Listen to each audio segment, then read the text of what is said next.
के साथ पहुंचे हुए थे। और इस बीच एक और बड़ी खबर आपको बता दें, कानपुर देहात में धर्म परिवर्तन का खेल देखने को मिला। नवा कांति सोसाइटी संस्था पर धर्मांतरण का आरोप लगा है। टारगेट पर गरीब, असहाय और भोले भाले लोग बताए जा रहे हैं। कौशल प्रशिक्षण के बहाने लोगों को जाल में फंसाने का आरोप है। तो सोचिए किस तरह लोगों को स्किल डेवलपमेंट के नाम पर बुलाया जाता है कि उन्हें शिक्षित किया जाएगा, नई स्किल्स सिखाई जाएंगी और उस आधार पर लोगों को कैसे धर्मांतरण के जाल में फंसाया जा रहा है।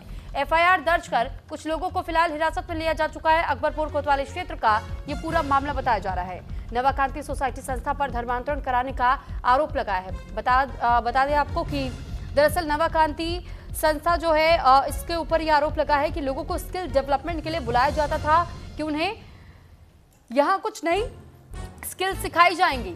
लेकिन अब ये भी आरोप लग रहा है इस संस्था पर कि इनकी ओर से जिन लोगों को टारगेट पर रखा जाता था ये गरीब और असहाय लोग होते थे। इन्हें ईसाई धर्म से जुड़ी हुई जानकारी दी जाती थी और साथ ही ये प्रेरित किया जाता था कि आप भी ईसाई धर्म को अपना लीजिए।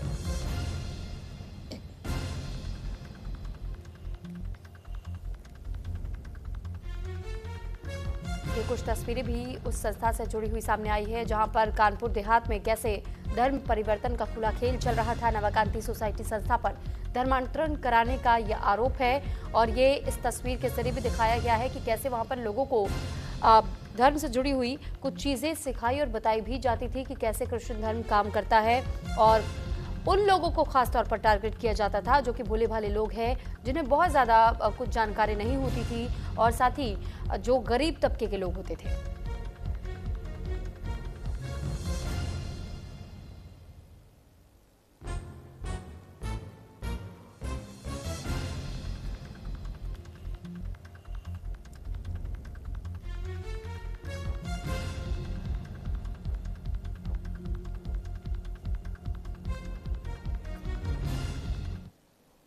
बपटिज्म की प्रक्रिया से उनका शुद्धिकरण करके उनका धर्मांतरण करने की प्रक्रिया को अंजाम देते थे।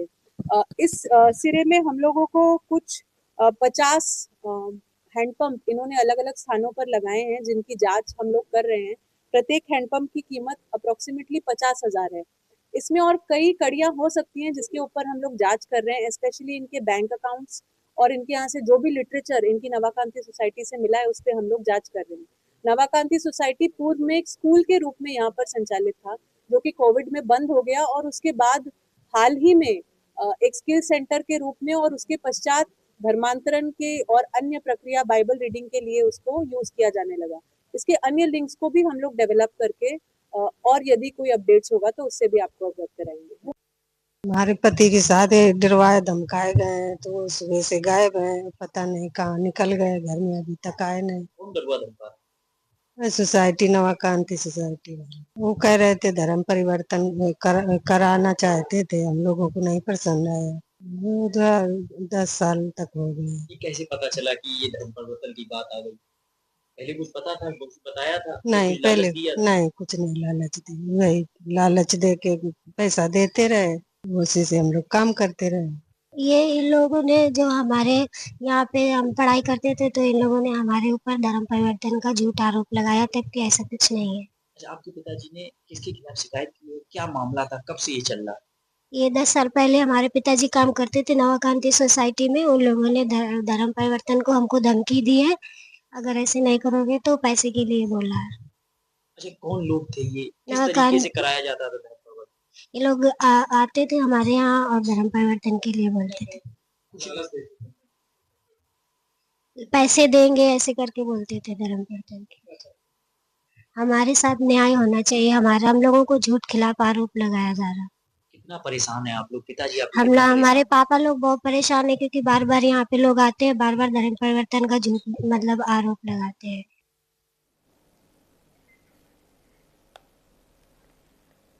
तो फिलहाल आपने उस पीड़ित परिजन को भी सुना और साथ ही साथ उनका ये कहना है कि हम पर झूठा आरोप लगाया जा रहा है। बताया ये जा रहा है इन लोगों की ओर से कि यहाँ कुछ लोगों की ओर से काम दिया गया था हमारे घर के सदस्य को, लेकिन उसके बाद अब कुछ लोग अचानक से आए और उसके बाद उन्होंने ये कहना शुरू कर दिया कि जो काम हम बताए और अगर वो काम न किया गया तो फिर अंजाम अच्छा नहीं होगा और जो पैसे मिलते थे वो पैसे भी रोक दिए जाएंगे।